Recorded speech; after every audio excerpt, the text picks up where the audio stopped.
यं ब्रह्मवेदान्तविदो वदन्ति परं प्रधानं पुरुषं तथान्ये विश्वोद्गते कारणम् ईश्वरं वा तस्मै नमो विघ्नविनाशनाय। हे गणपति देवता, आप कृपालु हैं, मंगल के देवता हैं, विघ्न विनाशक हैं। आप प्रतिक्षण प्रत्येक अणु अणु में व्याप्त हैं। आप की कृपा की हमेशा आवश्यकता मनुष्य को, जीव को जो रहती है। आप की कृपा के बिना मनुष्य जो है कुछ उसका नहीं हो सकता है।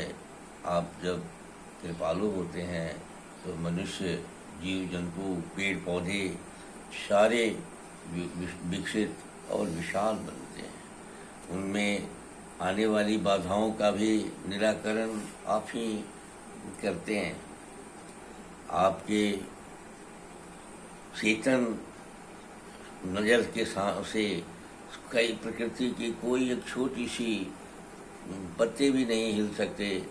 आप में की चेतनता, आपकी चतुरता प्रत्येक क्षेत्र में झलकती है, अणु अणु में झलकती है। आप के सामने अरबों मनुष्य, अरबों पेड़ पौधे, न जाने अगिनत परिस्थितियां, जीव जंतु, वो सारे के सारे पर आपका एक साथ नजर रहता है। आप उसके कर्मों का भी लेखा जोखा रखते हैं। आप उसके अनुसार उसके होने और करने पर भी नजर रखते हैं। उसकी जो सारी क्रियाएं, सारी गतिविधियां, सारी व्यवस्थाएं, आप उसको उसके करने के सारी क्रियाओं को होने के स्तर पर आप काउंट भी करते हैं। आप उसका लेखा जोखा भी रखते हैं।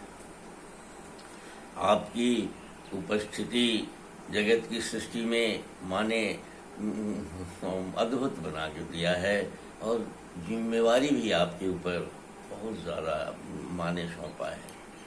लेकिन माँ होने और करने की जो क्रिया है उसमें आपको पूरी अधिकृत अधिकारी बनाते हुए भी वो नियम और कानून में छूट नहीं दी है।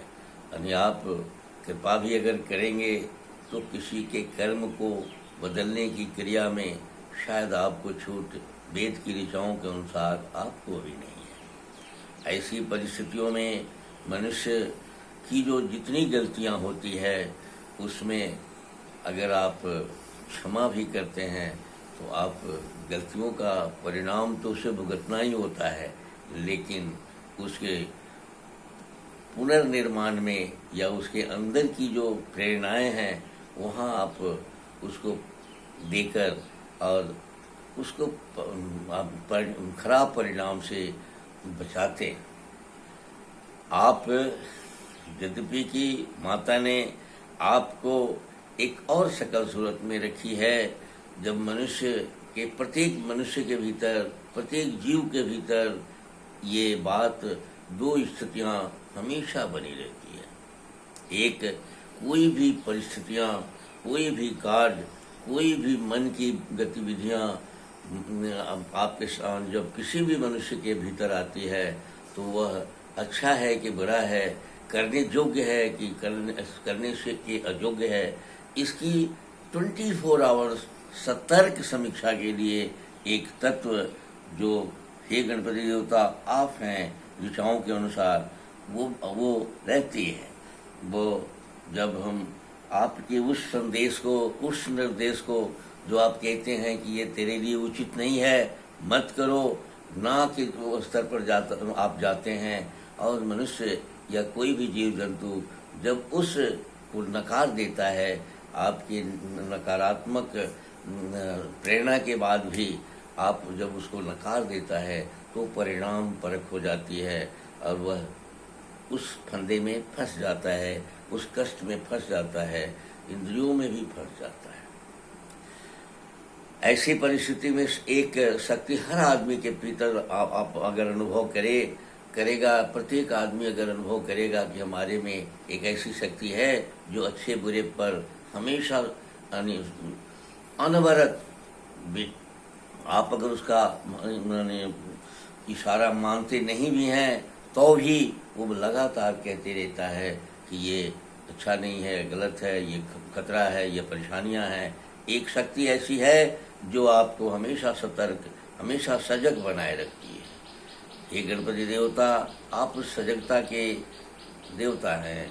आप के साथ यद्यपि कि और मारुति इत्यादि भी भैरव हैं, लेकिन आप वहाँ भैरव हो जाते हैं। आप भय से मुक्त करने वाली एक शक्ति बन जाते हैं। आप उसको संचालित करने का एक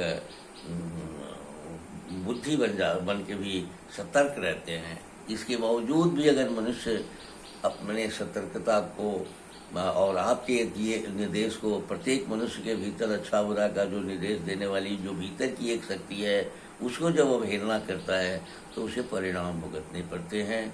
और तब होने और करने में मनुष्य जब करता है तो वो समझता है कि मैं इस काम को करता हूँ, परिणाम मेरे पक्ष में जाएगा। लेकिन परिणाम हमेशा मनुष्य के करने पर नहीं, होने पर निर्भर हो जाता है। क्योंकि शास्त्रों ने भी कहा है, ऋषियों ने भी कहा है, महात्माओं ने भी कहा है कि करना अनिश्चित, होना निश्चित। लेकिन ऋषियों ने एक बात बीच में कही कि करने में सावधानी से अगर आप कोई भी कार्य करते हैं तो उसमें होना जो है आपके पक्ष में ही जाएगा। इसलिए कि सारे देवता सारे आपके भीतर के जो इंस्टिंक्ट, प्रेरणाएं हैं, वो आपके पक्ष में रहेगी। जब आपके पक्ष में रहेगी तो आपके अनुकूल ही सारा कुछ होगा। ऐसी परिस्थिति में हे गणपति देवता, इन सारे तत्वों को कम से कम हमारे भारतवर्ष के लोगों के भीतर थोड़ा सा पुष्ट कीजिए। और आपकी जो सतत सतर्क रहने वाली जो शक्ति है, जो हमेशा प्रत्येक जीव में जो है, उसको थोड़ा सा बल दे दीजिए। बस हमारे देश के लोग चैतन्य हो जाएंगे और रोग से जो 98% परेशानी में पड़े हुए हैं, मन से जो बिल्कुल भयभीत हो गए हैं, बिल्कुल ठहर गए हैं, बिल्कुल स्टैग्नेट होकर, जैसे तालाब का पानी स्टैग्नेट होकर सड़ने की स्थिति में पहुंच जाता है, बहता हुआ पानी सड़ता नहीं है, उसी तरह से ये तालाब का पानी सड़ने वाले हो गए हैं। इसको थोड़ा सा मदद मिल जाएगी, ये थोड़ा सा क्रियाशील हो जाएंगे, ये लाभ मिल जाएगा। इसलिए हे गणपति देवता, आपसे प्रार्थना है कि थोड़ा सा इस क्रियाकलाप में हस्तक्षेप करें और थोड़ा कृपा करें, थोड़ा सा चेतन बनाएं। मैं श्याम बिहारी तिवारी आयुर्वेद और वेद का उपासक हूँ। मैं हमेशा कोशिश करता हूँ कि मनुष्य अपने भीतर की छिपी हुई शक्तियों को जगा ले। मैं इसी के लिए इस कार्यक्रम को करता हूँ। बस प्रत्येक मनुष्य चूँकि अनूठा है, प्रत्येक मनुष्य में एक पूरी की पूरी ब्रह्मांड की शक्तियाँ भरी हुई है। अगर मनुष्य अपने में ठहर कर अपने पर विचार करने लगे, अपनी अंतर शक्ति को बढ़ाने का प्रयास करने लगे, तो किसी की सलाह की आवश्यकता नहीं। उसमें सिर्फ स्वतः ये सारी प्रेरणाएं आ जाएगी कि वो कैसे क्या करे और वो विशाल बन जाएगा। क्योंकि मन एवं मनुष्यानाम कारणम बंध मोक्षयो, अगर मन बंधन में रहने के रहता है तो वो नीचा हो जाता है, और मुक्त होकर अगर रहने की कोशिश करता है तो वो विशाल बन जाता है, जगत के में माने पूरी ब्रह्मांड बन जाता है, अणु अणु में व्याप्त हो जाता है, हर आदमी का वो नायक हो जाता है और हर आदमी के लिए कल्याणकारी हो जाता है। इस कार्यक्रम के कड़ी में मन पर मैं अभी कुछ पीछे से मैं चर्चा कर रहा हूँ।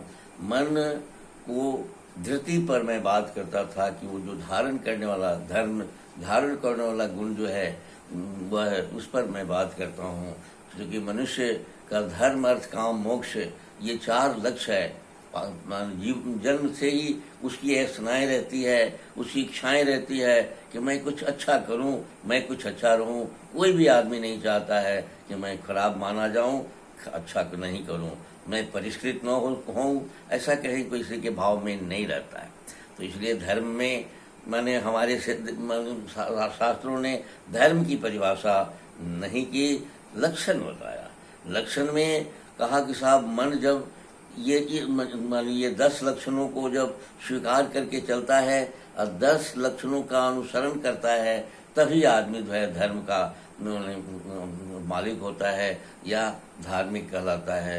देवता की पूजा पाठ से और उपासना से ये धार्मिक नहीं होता है।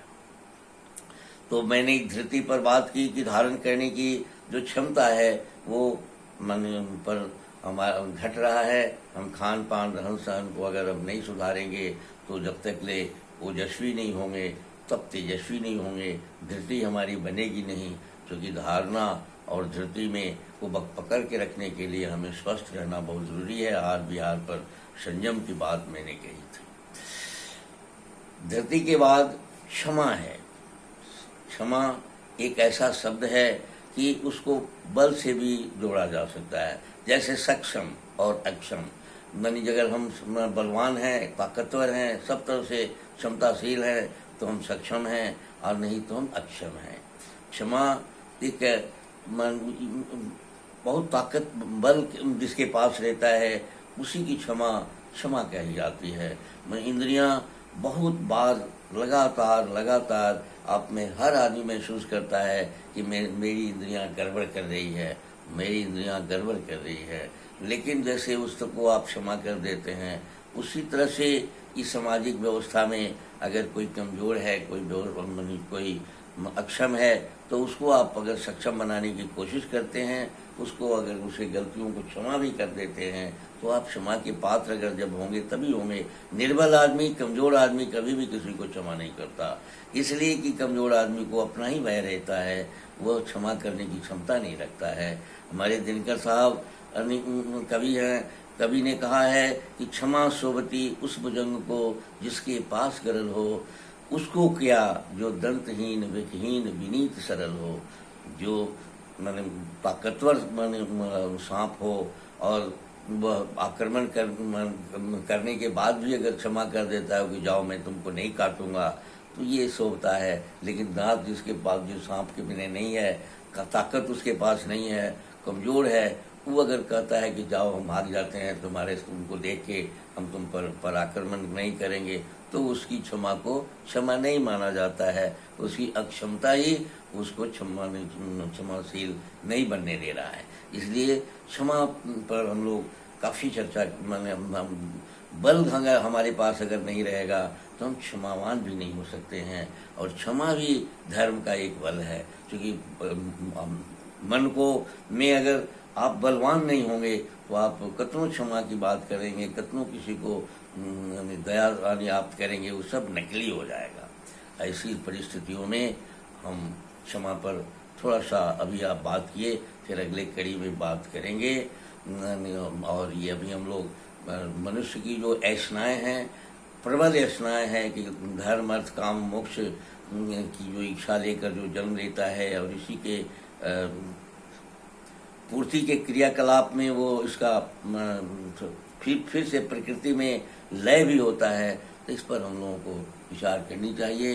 अब मन को उस तरह के हम लोगों को मनाना चाहिए कि ये बलवान भी रहे और स्मृति भी इसकी ठीक रहे, धृति भी इसकी ठीक रहे। इसी के साथ मैं आज का यह कार्यक्रम आपको समर्पित करता हूँ। धन्यवाद।